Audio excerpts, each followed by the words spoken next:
बहुत स्वागत है आप सभी का। आप देख रहे हैं पहाड़ प्रभात। मैं हूं आपके साथ जया मिश्रा। बुलेटिन की शुरुआत और सबसे पहले बात चार धाम में पधारेंगे देव की करेंगे। दरअसल 3 मई से उत्तराखंड की चार धाम यात्रा की शुरुआत होने जा रही है, जिसको लेकर तैयारियां तेजी से चल रही हैं। चार धाम की यात्रा तैयारियों को आज आखिरी रूप देने की तारीख है और अधिकारी लगातार मंथन कर रहे हैं। अलग अलग विभागों की समीक्षा बैठक हो रही है। इससे पहले शुक्रवार देर रात भी चार धाम को लेकर एक हाई लेवल मीटिंग की गई थी। मुख्य सचिव एसएस संधू ने अधिकारियों के साथ एक हाई लेवल मीटिंग की, जिसमें डीजीपी अशोक कुमार थे, गढ़वाल कमिश्नर और डीआईजी गढ़वाल भी मौजूद रहे। 3 मई से यात्रा की शुरुआत हो रही है, लेकिन अभी भी तैयारियां अधूरी हैं। अलग अलग विभागों की समीक्षा बैठक हो रही है। कल भी बैठक हुई थी, आज भी मीटिंग होने वाली है, क्योंकि चार धाम यात्रा शुरू होने में अब बहुत कम वक्त बाकी है और ऐसे में सभी तैयारियां पूरी हों जल्द से जल्द, इसको सुनिश्चित करना है। हालांकि आज आखिरी दिन था, तैयारियों को पूरा करने के लिए आज का समय तय किया गया था, लेकिन अभी भी कई तैयारियां अधूरी हैं। इसको लेकर मंत्री नाराज भी दिखाई दिए थे और देखिए शुक्रवार को हाई लेवल मीटिंग हुई थी, आज भी एक बैठक हो सकती है, इस बात की जानकारी है। और इसी खबर पर ज्यादा जानकारी के साथ रवि मेरे सहयोगी देहरादून से जुड़ चुके हैं। चलिए ताजा अपडेट उनसे लेते हैं। क्या है चार धाम यात्रा की तैयारियों को लेकर ताजा अपडेट रवि? क्योंकि लगातार मंथन का दौर हम देख रहे हैं। सतपाल महाराज की हमने नाराजगी भी देखी थी और आज का दिन था जब पूरी तैयारी हो जानी चाहिए थी, लेकिन अभी भी कई तैयारियां बाकी हैं और ऐसे में आज एक मीटिंग हो सकती है, इस बात की जानकारी है। तो उस मीटिंग को लेकर क्या अपडेट है रवि? बिल्कुल जी, देखिए क्योंकि अब चार धाम यात्रा की विधिवत शुरुआत 3 तारीख से हो जाएगी, जिसके लिए अब महज 2 दिन का समय बाकी है और आज का जो दिन है इसमें अंतिम तैयारियों को उसको अंतिम रूप दिया जाएगा। कल देर शाम को भी एक हाई लेवल की बैठक हुई है, जिसमें मुख्य सचिव ने जो बैठक ली है और तमाम अधिकारियों को निर्देश दिए हैं कि चार धाम यात्रा में हर एक तैयारी को पूरा कर लिया जाए, क्योंकि 3 जिले बहुत महत्वपूर्ण हैं, रुद्रप्रयाग और चमोली उत्तरकाशी, जिनमें चार धाम स्थापित है और वहाँ पर जो यात्रा शुरू होनी है 3 तारीख से यात्रा की शुरुआत गंगोत्री और माँ यमुनोत्री कपाट खुलने से हो जाएगी। सबसे बड़ी जो कन्फ्यूज़न की स्थिति बनी थी वो इस बात को लेकर थी कि जो श्रद्धालु यहाँ पर पहुँचेंगे, जिस तरीके से कोविड का संक्रमण बढ़ रहा है उसमें किस तरीके की अनिवार्यता होगी। तो ऐसे में इस जो कन्फ्यूज़न बना था वो स्थिति दूर हो गई है। सभी श्रद्धालुओं जो भी यहाँ पर पहुँचेंगे उनको RT-PCR या फिर वैक्सीनेशन के सर्टिफिकेट को दिखाने की आवश्यकता नहीं होगी। अभी इस तरीके की कोई SOP जारी नहीं हुई है, यानी कि जो पर्यटन विभाग की वेबसाइट है उसमें पंजीकरण होना अनिवार्य है, लेकिन अभी कोविड के दृष्टिगत इस तरीके से कोई अनिवार्यता नहीं है कि वो अपना नेगेटिव सर्टिफिकेट लेकर ही आएंगे। फिलहाल अभी कोविड के मामले जो बढ़ रहे हैं उसको देखते हुए अभी तो इन सब चीज़ों पर छूट दी गई है, लेकिन आने वाले वक्त में किस तरीके की स्थिति प्रदेश में रहती है उसको लेकर देखा जाएगा। लेकिन अभी फिलहाल जो श्रद्धालु आएंगे उनको सिर्फ रजिस्ट्रेशन की आवश्यकता होगी। ऐसे में कई मंत्री हैं, पर्यटन मंत्री सतपाल महाराज ने नाराजगी जताई थी, क्योंकि कई ऐसे सड़कें हैं जिनको दुरुस्त करने का काम कर दिया जाना चाहिए था, वहाँ पर अभी काम नहीं हुआ है। लेकिन ऐसे में 2 दिन है, उस पर युद्ध स्तर पर पूरे कार्य पूरे किए जाने हैं। और हालांकि मुख्यमंत्री आज दिल्ली में है, लेकिन यहाँ पर जो मुख्य सचिव हैं उनकी अध्यक्षता में आज भी एक हाई लेवल कमेटी की बैठक हो सकती है, जिसमें जो संबंधित ज़िले हैं उनके जिलाधिकारियों से फीडबैक लिया जाएगा कि चार धाम यात्रा को लेकर वो कितने तैयार हैं और जो सड़कें हैं वो पूरी तरीके से दुरुस्त हैं या फिर अभी कितना काम उन पर होना बाकी है। इसके अलावा जो विद्युत की संकट इस वक्त उत्तराखंड में चल रहा है, चार धाम में जो पहुँचने वाले श्रद्धालु हैं उनको इस समस्या से न जूझना पड़े, ऐसे में वैकल्पिक क्या व्यवस्थाएँ हैं इसका भी UPCL से डेटा लिया जाएगा। तो ये तमाम तैयारियाँ हैं जिनको अंतिम रूप दिया जाना है, क्योंकि 3 तारीख से यात्रा की विधिवत शुरुआत अब उत्तराखंड में होने जा रही है। ठीक है रवि, आप बने रहिए हमारे साथ, आगे भी कुछ खबरों पर आपसे अपडेट लेंगे। फिलहाल के लिए आपका शुक्रिया, आप बने रहिएगा हमारे साथ। और 3 मई से उत्तराखंड की चारधाम यात्रा शुरू होने जा रही है। चारधाम यात्रा के दौरान कोविड के नियमों का किस तरीके से पालन किया जाएगा, इस पर अभी तक सरकार ने कुछ भी साफ नहीं किया है। मंत्रियों के अलग अलग बयान से मामले में कंफ्यूजन की स्थिति है और इस बार फिर से मंत्री सतपाल महाराज का बयान सामने आ चुका है। सतपाल महाराज ने कहा कि यात्रा पर मास्क लगाना जरूरी होगा और इसके अलावा दूसरी कोई बंदिशें नहीं होंगी। तो देखिए कंफ्यूजन की स्थिति थी, लेकिन अब इस पर सतपाल महाराज का बयान सामने आया है। यात्रा की पूरी तैयारी हो चुकी है और इस समय बिल्कुल हमारे सारे अधिकारी जो हैं बिल्कुल चौकन्ने हैं और सारी हमारी तैयारियां पूरी हो चुकी हैं। मंदिरों के अंदर भी व्यवस्था हो चुकी है ताकि कम से कम लगभग बद्रीनाथ मंदिर के अंदर 15,000 जो है दर्शनार्थी हैं उनको दर्शन कराया जा सकें। और ये व्यवस्था जो है बड़ी सुचारू रूप से चलेगी। सरल और सुगम यात्रा बनाने का हमारा लक्ष्य है।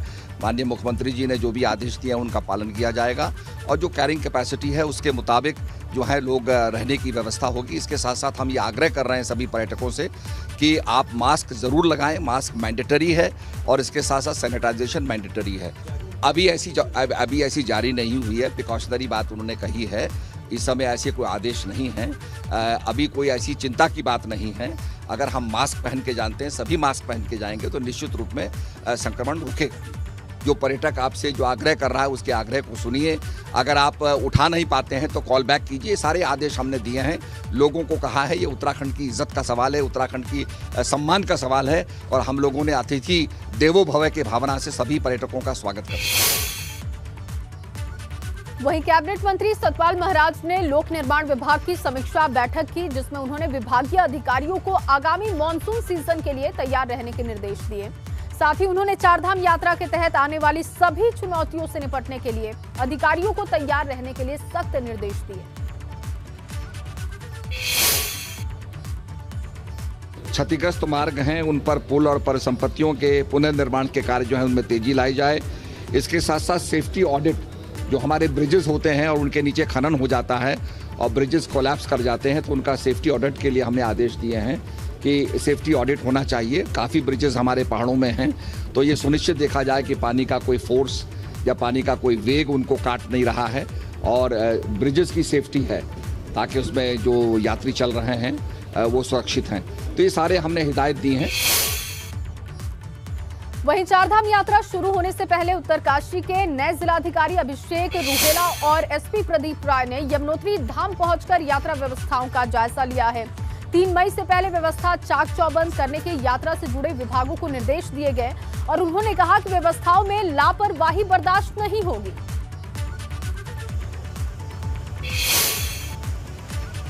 अभी चौड़ीकरण हुआ है, उसका मलबे का ठीक तरीके से निस्तारण हो जाए, जिससे मार्ग में चलने वाले लोगों के लिए कोई खतरा न रहे। और 1-2 स्थान है जहां पर कुछ स्लाइड आने का भी भविष्य में रिस्क रहेगा, तो वहां पे जेसीबी आने की व्यवस्था की जाएगी। और चलिए खबरों में आगे बढ़ेंगे। सरकारी कर्मचारियों और अधिकारियों की समय से दफ्तर ना पहुंचने पर कोई नई बात ये नहीं है, मगर अब सीएम पुष्कर सिंह धामी ने साफ चेतावनी दी है कि सभी कर्मचारी और अधिकारी समय से ऑफिस पहुंचे। साथ ही पूरे प्रदेश में बायोमेट्रिक अटेंडेंस की प्रक्रिया शुरू होने के भी निर्देश हैं और इसके लिए सख्त नियम हो, ये सुनिश्चित मुख्य सचिव करेंगे। और इसी खबर पर ज्यादा जानकारी के साथ रवि मेरे सहयोगी जुड़ चुके हैं। रवि, क्योंकि देखिए अधिकारी और कर्मचारी लेट ऑफिस पहुंचते हैं, ये कोई नई बात नहीं है, लेकिन अब सभी अधिकारियों को, सभी कर्मचारियों को समय से ऑफिस पहुंचना होगा। बायोमेट्रिक अटेंडेंस प्रक्रिया भी शुरू होगी, ये सुनिश्चित करना होगा मुख्य सचिव को। इसको लेकर और क्या महत्वपूर्ण जानकारी है, क्या और नियम जो अब भारी पड़ सकते हैं अधिकारियों कर्मचारियों पर? जय, देखिए पूरे प्रदेश में तमाम जितने भी विभाग हैं उनमें बायोमेट्रिक हाजिरी को अब पूरी तरीके से अनिवार्य कर दिया जाए, मुख्यमंत्री ने निर्देश दिए हैं। और ऐसे में तमाम अधिकारियों को ये आदेशित भी कर दिया गया है कि जहां पर अभी बायोमेट्रिक हाजिरी नहीं है वहां पर इन तमाम चीज़ों को शुरू कर दिया जाए। 2 चीज़ें हुई थी, जब कोविड का दौर आया था तो उस दौरान जो बायोमेट्रिक हाजिरी थी उनको बंद कर दिया गया था, लेकिन अभी भी कई ऐसे डिपार्टमेंट्स हैं जो शिकायतें मिली हैं कि अभी तक बायोमेट्रिक हाजिरी वहाँ पर शुरू नहीं की है। और इस चीज़ का कई जो कर्मचारी हैं वो फ़ायदा भी उठाते हैं, या तो ऑफिस नहीं आते हैं या फिर समय से ऑफिस नहीं आते हैं। तो ऐसे में इस तरीके की शिकायतें खुद मुख्यमंत्री के संज्ञान में थी और इसी वजह से बड़ा एक्शन लिया है। तमाम अधिकारियों को निर्देशित कर दिया गया है कि अब जो भी कर्मचारी हैं वो समय से आएँ और समय से घर जाएँ। ऐसे में बायोमेट्रिक हाजिरी को अनिवार्य कर दिया जाए और जिन डिपार्टमेंट में बायोमेट्रिक हाजिरी पहले से चल रही थी, जिनको बंद किया गया था इस कोविड के दौरान, उनको फिर से शुरू कर दिया जाए। ऐसे में अगर इस तरीके की शिकायतें किसी डिपार्टमेंट से अभी भी आती हैं जहाँ पर बायोमेट्रिक हाजिरी का उपयोग नहीं किया जाता है, तो ऐसे में सख्त कार्रवाई की भी हिदायत जो है दी है। तो ऐसे संबंधित अधिकारियों को निर्देशित कर दिया गया है कि तमाम विभागों में बायोमेट्रिक अनिवार्य कर दी जाए और ताकि इन सब चीज़ों से ये सहज हो पाएगा कि तमाम जितने भी जो कर्मचारी हैं वो समय से अपने कार्यालय में आ पाएंगे और समय से जाएंगे और एक पूरा रिकॉर्ड उस तमाम जो जिस तरीके जो डिपार्टमेंट हैं उनके उच्च अधिकारियों के पास रहेगा। किसी भी तरीके की काम में हिलावाली नहीं होगी। इसी वजह से मुख्यमंत्री ने खुद इस पर संज्ञान लेते हुए अब तमाम अधिकारियों को इस बात के लिए निर्देशित कर दिया है। जी। चलिए रवि, बहुत शुक्रिया आपका तमाम जानकारी के लिए। और अब आसान नहीं होगा अधिकारियों और कर्मचारियों के लिए, लेट लतीफ़ी अगर वो करते हैं तो इस पर आगे कार्रवाई भी की जाएगी। आगे बढ़ेंगे, खेल मंत्री रेखा आर्या की बात कर लेते हैं। खेल मंत्री रेखा आर्या खिलाड़ी की ड्रेस में हरिद्वार के रोशनाबाद स्टेडियम पहुंची। इस दौरान रेखा आर्या ने स्पोर्ट्स स्टेडियम रोशनाबाद का निरीक्षण किया और इसके साथ ही वो छात्रावास भी पहुंच गई, जहां पर उन्होंने व्यवस्थाओं का जायजा लिया। और इससे पहले वो देखिए महिलाओं के साथ गेहूं की फसल काटती हुई दिखाई दी थी। और अब ये तस्वीर देखिए, छात्रावास पहुंच गई। सबसे पहले वो स्टेडियम पहुंची, बच्चियों के लिए ट्रेनिंग के लिए कैसी व्यवस्थाएं हैं उसको देखा उन्होंने, और उसके बाद वो पहुंची छात्रावास, जहां पर उन्होंने व्यवस्थाओं को देखा और परखा। विभाग फाइनेंशियल सपोर्ट करता है और किस प्रकार से छात्रावास में उनको रखरखाव करता है, ये सारी जानकारियों को जो है मैं समझती हूँ वेबसाइट के माध्यम से, मैं समझती हूँ कि उनकी अपनी साइट के माध्यम से उल्लेख होना बहुत ज़रूरी है, ताकि बच्चा गूगल सर्च करे तो उसे सारे रास्ते मालूम हो कि मुझे इस मंजिल की ओर बढ़ना है। तो उसकी कहीं ना कहीं अभाव है, उसको भी बनाने के निर्देश जो है विभाग के अधिकारियों को दिए हैं। मुझे उम्मीद है कि आने वाले समय में जब हमारा खेल दिवस होगा तब तक हम शायद इन सब चीज़ों की तैयारी कर चुके होंगे। और चलिए इस बीच आपको एक बड़ी खबर दे दें, उत्तराखंड में रुक नहीं रहे कोरोना के मामले। पिछले 24 घंटे में कोरोना के 21 नए मामले रिकॉर्ड किए गए। शुक्रवार को 7 मरीज जो कि स्वस्थ हुए, यानी कि कोरोना को जिन्होंने मात दिया है उनकी संख्या 7 है शुक्रवार की, ये बात हम कर रहे हैं। राज्य में कोरोना के 103 एक्टिव केसेस हैं। इसके अलावा आपको बताएं कि लगातार कोविड के केसेस अब बढ़ते जा रहे हैं। राज्य में कोरोना के 103 एक्टिव केसेस हैं और अब खौफ बढ़ते जा रहा है कोरोना को लेकर, क्योंकि कोरोना के आंकड़े बढ़ने लगे हैं। आपको बताएं कि शुक्रवार को 7 मरीज जो कि स्वस्थ हुए। राज्य में 103 एक्टिव केसेस इस वक्त हैं, लेकिन अब ये अलार्मिंग सिचुएशन है, यानी कि आपको सतर्क होने की अब जरूरत है।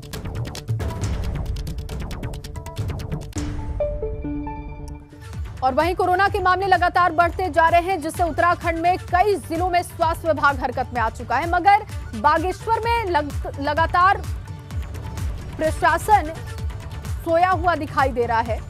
बाजार में लोग अभी भी बगैर मास्क के घूमते हुए दिखाई दे रहे हैं। ये तस्वीरें आपको दिखा रहे हैं हॉस्पिटल के, फिलहाल ये तस्वीर आप देख रहे हैं। लेकिन एक तरफ कोरोना के केसेस बढ़ते जा रहे हैं, वहीं दूसरी तरफ अगर आप देखें तो अभी भी लोग लापरवाह बने हुए हैं। अन्य जनपदों में कोरोना केसेस बढ़ रहे हैं, लेकिन जनपद बागेश्वर में हमारे पास अभी जिले में हमारे पास 5 फ्लू क्लिनिक चल रही हैं। लेकिन अभी तक हमारे पास जो हम रैपिड एंटीजन कर रहे हैं, रैपिड एंटीजन में हमारे पास अभी कोई पॉजिटिव नहीं है, केसेस नहीं आए हैं। लेकिन इसको देखते हुए हम लोग भी अब से कल से हम लोग जो है 5 फ्लू क्लिनिक्स पे हम लोग अपने रैपिड एंटीजन करना भी सुनिश्चित कर रहे हैं।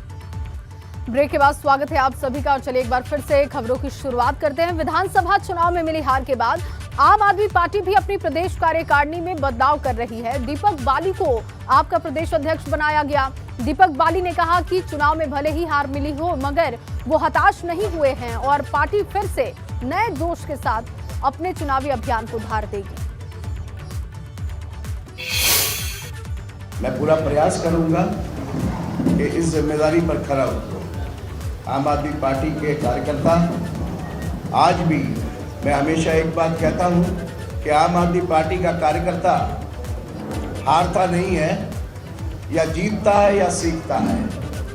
तो आज हमारे ठीक है 2022 का चुनाव हम अपने पूरे मनोयोग से लड़े ज़रूर हैं। उसके रिजल्ट सकता है कि जीत के हिसाब से बेहतर नहीं आए, लेकिन हम हारे हैं, हताश नहीं हैं। और अब बात बिजली संकट की करते हैं। उत्तराखंड में बिजली संकट बरकरार है। प्रदेश के ज्यादातर हिस्सों में बिजली का संकट है। एक तरफ उद्योगों के लिए पूरी बिजली नहीं है, तो वहीं दूसरी तरफ घरेलू बिजली का भी संकट है। सीएम पुष्कर सिंह धामी ने 1 हफ्ते के भीतर बिजली की कटौती दूर करने के निर्देश दिए थे, मगर उत्तराखंड में इस बिजली की डिमांड रिकॉर्ड स्तर पर है। ऊर्जा निगम ने 48.32 मिलियन यूनिट की भी डिमांड की, मगर ये कमी अभी भी दूर नहीं हो पाई है।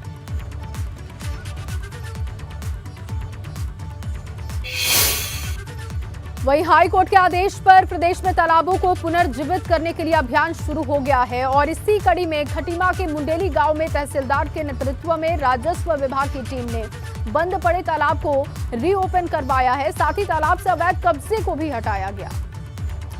और उधर रुड़की अथॉरिटी ने भी अवैध निर्माणों के खिलाफ अभियान छेड़ रखा है।